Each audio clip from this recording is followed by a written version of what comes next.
အားလုံးပဲနေမလားပါဒီနေ့ကျွန်တော်လောဝိတ်နဲ့ပတ်သက်တဲ့အခြေခံတစ်ချက်ကိုတင်ပေးပါမယ်အရင်ဆုံးကျွန်တော်တို့ခြေထောက်ကိုဘယ်လိုထားရတယ်ဆိုတာအရင်ပြပြီးခြေထောက်လေးအရင်ဆုံးဒီကိုကူးလိုက်မယ်ပြီးရင်ဒီလိုလေး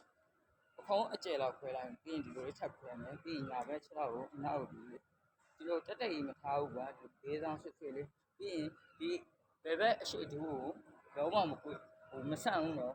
ဒီကောင်လေးနည်းနည်းလေးဒူးလေးကိုညှော့ထားမယ်โอเคဒီဘယ်ဘက်လက်ကိုအရှိမတစ်ခါလောက်ထားမယ်ညာဘက်လက်ကို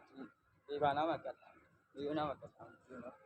ကဲဟာလေနောက်ချီပါလေးနည်းနည်းထားမယ်အရင်လေးချက်ထိုးမယ်1โอเคပြန်ဆွဲချက်ထိုးတယ်1ဆွဲတယ်ဂျာโอเคဒါ right ဝင်ရင်ဘယ်ဘက်6လေးအရှိနည်းနည်းခုမယ်2โอเคကြည့်မယ်2ကြည့်မယ်2โอเคနှစ်ခုပေါင်း1 2โอเคကြည့်မယ်တာဂျာတော့လက်လေးကိုကတ်ထားရပြန်ကြည့်မယ်1 2